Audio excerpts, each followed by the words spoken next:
نحمدہ و نصلی علی رسولہ الکریم اما بعد اعوذ باللہ من الشیطان الرجیم بسم اللہ الرحمن الرحیم قد کان لکم فی رسول اللہ اسوۃ حسنہ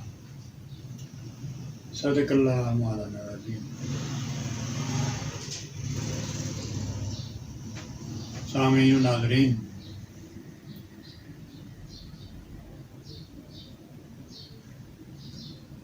حضور نبی اکرم صلی اللہ علیہ وآلہ وسلم نے جب اعلان نبوت کیا تو پھر جہاں لوگ اسلام میں داخل ہوئے اس کے ساتھ ساتھ مصائب و آلام بھی بڑھتے گئے،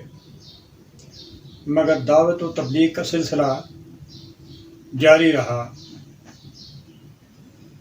بعثت نبوی کے 10ویں سال حضور نبی اکرم صلی اللہ تعالیٰ علیہ وسلم اپنے ایک صحابی حضرت زید بن حارثہ رضی اللہ تعالیٰ عنہ ان کو ساتھ لیا اور مکے سے طائف کا سفر کیا۔ طائف سعودی عرب میں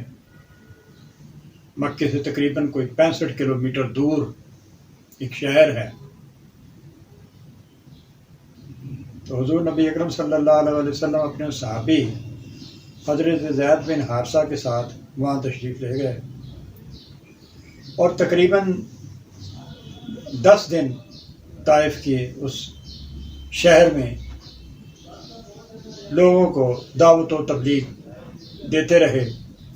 لوگوں کو اسلام کے متعلق بتاتے رہے اور انہیں دعوت حق دیتے رہے۔ مگر طائف کے جو سردار تھے اس میں عبدیہ لیل ایک تھا، دوسرا مسعود اور ایک حبیب، یہ بڑے بڑے سردار تھے طائف کے۔ ان کے ساتھ جب حضور اپنے صحابی کے ساتھ ان کے پاس ان سے ملنے گئے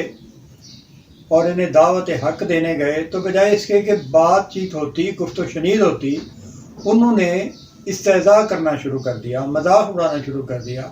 تان بازی شروع کر دی۔ انہوں نے کہا کہ لو، اللہ کو تمہیں ہی نبی بنانا تھا، ایک شخص خود ہے اور ایک ساتھ آیا ہوا، 2 بندے ہمیں تبلیغ دینے آئے اور کہتے ہیں کہ میں اللہ کا نبی ہوں۔ تو اللہ تعالیٰ نے تم جیسے غریب آدمی کو نبوت سے سرفراز کرنا تھا، اور اگر تمہیں ہی کرنا تھا تو اس کا مطلب ہے کعبے کی حرمت کو تو پامال کیا جا رہا۔ اور انہوں نے اس طرح کے مختلف طعن و تشنیع کیے، بجائے اس کے کہ وہ اللہ کے نبی کی بات سنتے انہوں نے استہزاء، مذاق و ٹھٹھا کرنا شروع کر دیا۔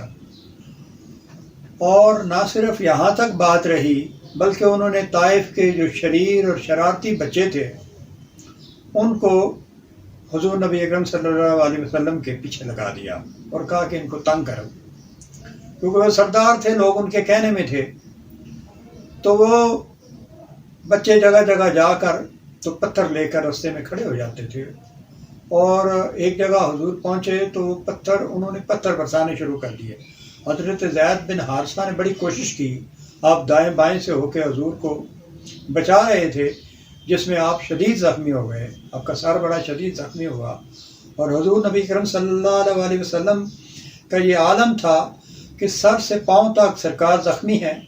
خون بہہ رہا ہے، اور خون بہتے بہتے حضور کے پاؤں سے ہوتا ہوا حضور کے نالین تک پہنچ گیا، اور پاؤں اور نالین آپس میں جڑ گئے ہیں خون کی وجہ سے۔ یہ عالم ہے۔ اور جب حضور تکلیف سے بیٹھ جاتے ہیں تو وہ شرارتی لوگ پھر حضور کو ہاتھ دونوں طرف سے پکڑ کر کھڑا کر دیتے ہیں، آپ چند قدم چلتے ہیں تو تکلیف کے مارے پھر بیٹھ جاتے ہیں۔ اب یہ عالم تھا تو دنیا لوگ دیکھ رہے تھے، اور نہ صرف لوگ دیکھ رہے تھے بلکہ اللہ رب العزت خود یہ سارا معاملہ اور ماجرا دیکھ رہا تھا۔ اللہ رب العزت کو جلال آیا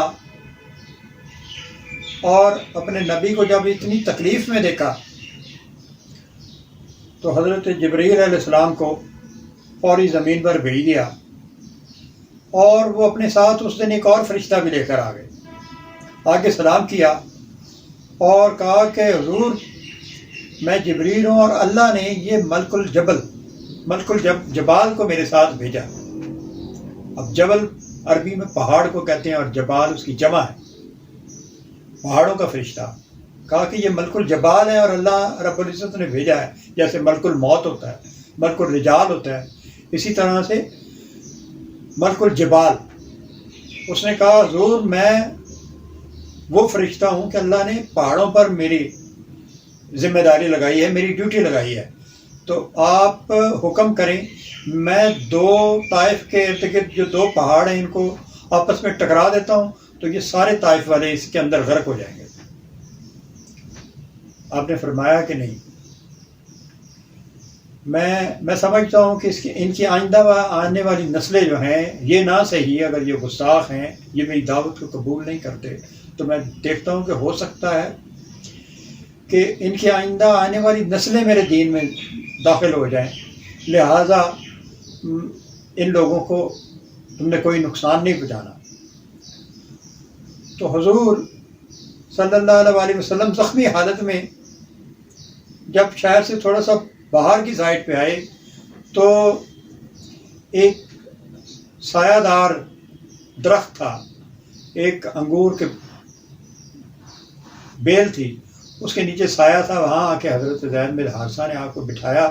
قریب پانی بھی تھا، وہ پانی لا کے حضور کے زخموں کو صاف کیا،